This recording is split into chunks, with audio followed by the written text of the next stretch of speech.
Good morning, VSG fam. Lauren here. Just want to give a quick update about what's going on with me, how's life, and then some upcoming goals that I've set up. Start weight was 236 October 2019 when I started my journey for VSG. My surgery was on May 27th, 2020. And that surgery weight, I was at 226.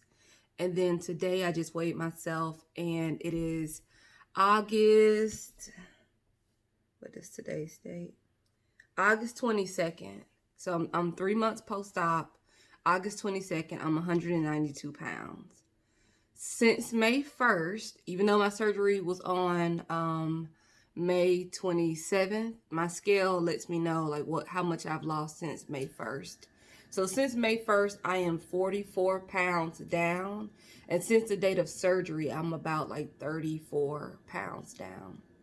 So I'm feeling extraordinarily happy, well, healthy. I know we lose the most amount of weight in the first 6 months. And so I am just really trying to push myself to, grind in terms of trying new stuff, keeping my body changing, and really trying to see these improvements. A few non-scale victories. I tried on a pair of size 13 juniors pants and I could get them up. I really don't know what size I am, but it's nice to try stuff and then that fit, okay. I'm still comfortably in a medium shirt. I did put on a H&M small long sleeve white shirt and that fit, but I don't feel like I'm in small shirts. So I'm happy that shirt fit, but I definitely know I'm more comfortable in mediums. From my Instagram page, this is one of the shirts that my friends and I have. Some of my words are off, but I had this shirt on in some pictures back in February of 2020, and I definitely did not look like this. So I'm excited. This is definitely one of my measuring shirts to see how I look, because it's a more fitted shirt. And back in February, it was just all good. Now, of course I still have belly, but the way how the shirt fits me and how it looks is totally different. I slacked off on a 10, 20, 30 challenge just because I started getting the pain in my side. I wasn't sure if I was doing the burpees wrong or had I pulled the muscle doing weights or what. So I ended up slacking off on my 10, 20, 30 challenge. But I do like that, I'm going to continue doing my push-ups. I see definition coming into my arms. Every once in a while I do my burpees. My knees don't hurt when I jump. When I do my squats, it's all good. No, bad knees doing squats. And I'm really about to up the ante with how many squats I do per month. And I do my weights, but I need to start finding more positions, more movements for my free weights. What else? I'm on my other phone because I have a couple of notes that I wrote down. I have been able to start jogging during my walks, and that makes me feel really, really good because my knees don't, sorry, I have the hiccups. My knees don't hurt, but it's just also like a major accomplishment to jog a few feet and feel comfortable. My friends and I are about to do the C to 5K app. So it's Couch to 5K. So we can start running as a unit. And I'm very, very excited. We all live in different places. I'm sure we're going to take the C to 5K at our own pace. But it's nice to know I'm doing it with other people. We all have fitness goals. I had no idea that they were even interested in getting back to running or trying to start running. So it makes me feel really, really excited that running is on my vision board, as you can see behind me. And I don't have to do this journey alone. So it's really awesome. A few other things that I wrote down. I'm going to go to intermittent fasting. I feel like I am constantly putting stuff in my mouth and my body has to work overtime. It's not like I'm eating burgers and fries and all kind of craziness on a daily basis, but I'm just constantly putting stuff in my mouth. So I think I'm going to do 12 to 7 p.m. window. And the way how I scheduled it, I really try to have a Greek yogurt each day and either a Premier Protein or a protein drink daily. I think I'm going to go back to Premier Protein simply because they have the highest amount of protein, 30 grams, whereas some of the other ones that I've been finding have been somewhere between 23 to 25 grams of protein. But even though it's a protein drink, it doesn't count as what you should be having during your fasted window. So if I start at 12, I can have my Greek yogurt at 12. At 3, I can have my protein drink. And then by 6, I can have my dinner. I recently signed up for the Blue Apron box, and I'm going to use that for a few weeks because I get overwhelmed when I'm in the grocery store trying to figure out what to buy. I did finally buy my first bariatric book, my first bariatric cookbook. So I'm very excited to receive that, read through that, get some ideas. But in the meantime, in between time, Blue Apron will ship food to my house. It's already portioned out.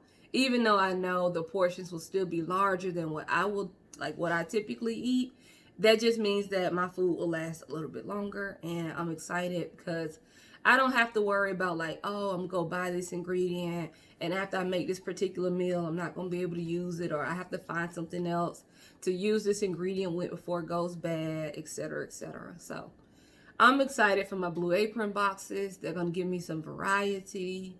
I was able to find some, low carb, Weight Watchers, Mediterranean. I really like how Blue Apron has their setup right now. And I'm going to give it a go for a few weeks. So going to one meal a day in terms of that dinner. And I'm going to do that because sometimes I really get tired of not having something hot to eat. Greek yogurt is cold. My protein drink is cold. I like to drink cold water. Every once in a while, I'll drink some bone broth or I'll drink some hot tea. But other than that, I'm not getting hot food.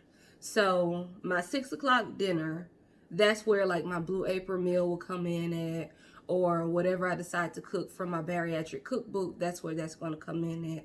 Because I'll be wanting some hot food. And I feel like 6 o'clock is a good time to have dinner because I get off work at 5 and I'm done eating by 7. Back to that, I am back in the office at work, and it's not bad, but it's just uncomfortable because I don't actually have an office. So I have to keep my mask on all 8 hours of the day. That's not fun. But one of the things that I've noticed being back in the office so far, when I was working from home, I could move around as much as I wanted to. I do have a studio apartment, but even if I walked outside, for a 30-minute walk or something, I wasn't getting stiff. And now when I'm at work and I'm sitting for 8 hours, I start realizing that I get stiff. And I have to make myself get up and walk up and down the hallway. I should do it every hour, but as of now, I try to get at least 2 walks out of the day. Because, once you're into a task, you're trying to get your work done. But overall, my legs will be super stiff. And I'm just oh my God, did I used to feel this way before surgery? So that's something that I'm working past. The fact that I already have to keep that uncomfortable mask on for 8 hours a day. But more importantly, I get up and I am stiff. So I have to, make sure I get my walk in while I'm at work. I have been trying to do morning walks, and that's really good. On most occasions, I get a morning walk in, so I'm already 5,000 to 7,000 steps in before I even get to work. But that still doesn't help the fact that I feel stiff after sitting for 8 hours.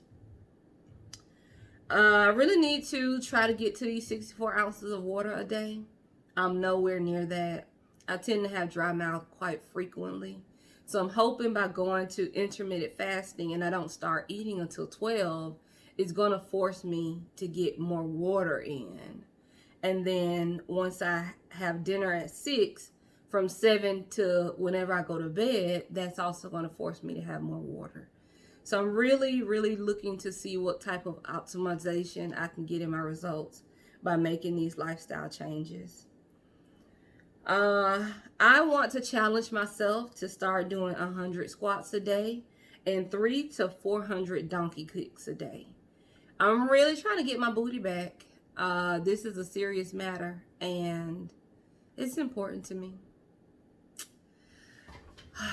Let's see. Don't think you can really see much right now. I still got booty do. Stomach still got further than my booty do. And I'm really trying to work on that curvature, okay?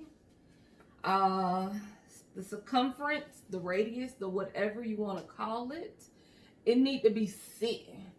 So 100 squats a day, 3 to 400 donkey kicks a day. I'm going to try that for 30 days and see how my legs feel, how my butt feels, just like inconsistency. I really want to be consistent. I don't like lunges. I don't even know if I do lunges the correct way. So I really hope that these 100 squats are going to be cool. I have my resistance bands now, the 3 to 400 donkey kicks, stuff like that is going to be easy if I'm watching TV or watching a movie, if I'm just listening to music. I can do those things with ease. So I really like that. I want to start getting 25 miles in a week with my walks and jogs. So I'm excited about that. So far for the month, because I use the Nike Run Club app, and for the month of August, I have, let's see how many miles. I have 45 miles so far, and it's August 22nd. I have consistently been getting miles in for a few months now. I think probably I see April, March. I'll say since March. Since March of 2020, I have consistently been walking, getting my miles in, and that makes me feel very, very good. Again, so far I have 45 miles for the month of August. I'm doing a few Nike Run challenges. So the August challenge is a 100K, which is 62 miles, and I have 40 miles based on the challenge. So somehow it's not counting 5 of my miles.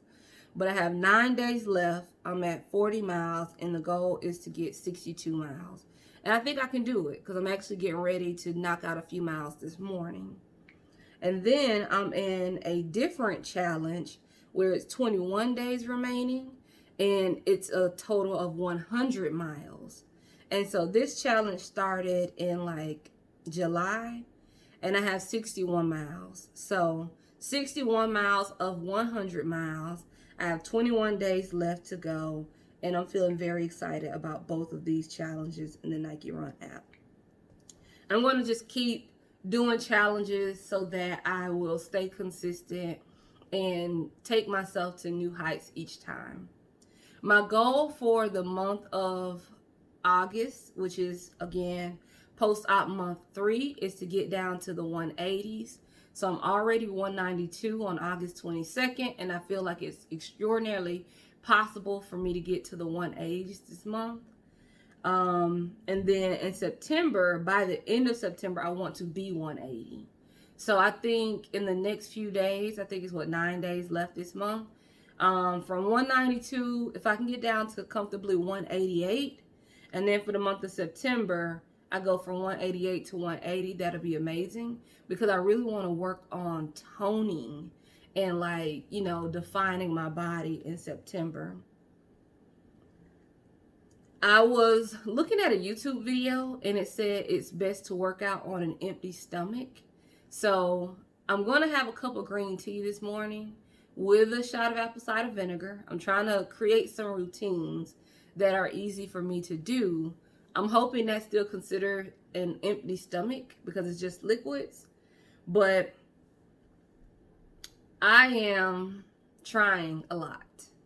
And the good part is nothing is a fad diet. Nothing is something crazy. Nothing is something that like you're really not gonna stick to that.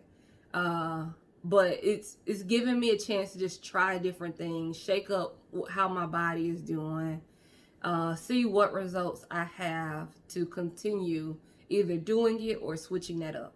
Like I don't know if I'm gonna do 100 squats a day for the rest of my life.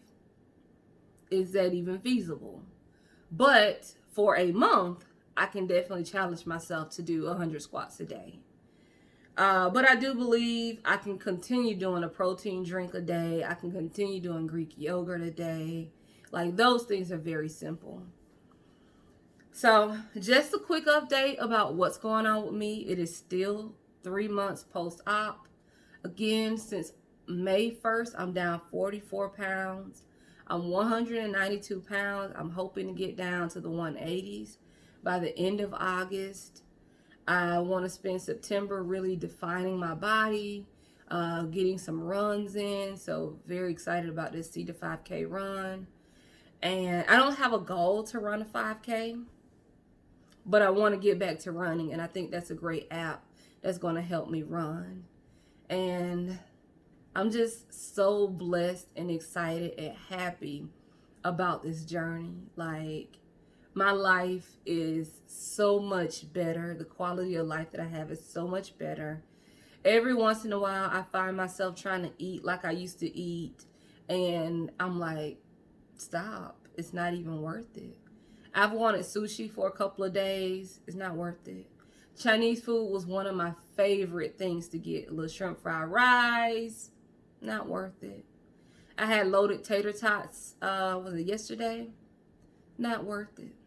I think I had to warm the tater tots up 2 to 3 times before I even finished. Cold food that was once fried, it's not worth it. And it was like super heavy, so, But, you know, every once in a while I try to satisfy a craving. And then I learned that it's not worth it. These are truly lifestyle changes. I have no regrets. It's been easy for me to make adjustments after I find out that something isn't going to work. I love that Premier Protein has so many flavors. I need to switch it up a little bit. Start getting more of the fruit flavors and see how I do with those. I was doing the Premier Protein with oats, but they're less protein and they have fiber in them. And I don't know, they weren't as filling as the actual regular Premier Protein. I do like the apple one because it makes me feel like I'm having the milk after I drink Apple Jacks cereal. But I don't think that's going to be a consistency in my regimen. Definitely try to hit around those 50 grams of protein a day. I have a protective style in because I was dealing with hair loss. I want to keep this style in for a minimum of the 2 months. I'll take my hair out, deep condition it, let it breathe for about a week or 2, and then go right into the next protective style. Just so I don't give myself anxiety about the hair loss, how long it's going to take, what's going to happen. I love the length that I was naturally getting. And I want to retain my length. I want to retain my thickness. But I do understand that having VSG surgery has some side effects. So I'll keep you guys posted on my hair journey once I take my twists out. Well, these are considered extended soft locks. And I am in love with them. So in love. A bigger accomplishment that I have, and I can say it's a non-scale victory. So many people say I look younger now. So this weight loss truly has given me years back on my life. And I just cannot imagine by the time I meet my goal weight or get to a place where I'm like comfortable and just trying to maintain the weight loss, what am I going to look like, you know? I definitely have a lot more weight loss in my face and the body has to catch up. But I'm not pressed about anything because knowing that I was 245 pounds on my birthday this year in 2020, April, and since May 1st, I'm down 44 pounds. Thank you, Jesus. So very excited. Wanted to give a good update of what I have been doing, what I will be doing. I will give my 4-month post-op date at the end of September, because then I can see what those 30 days of the different things were like. Have a great day.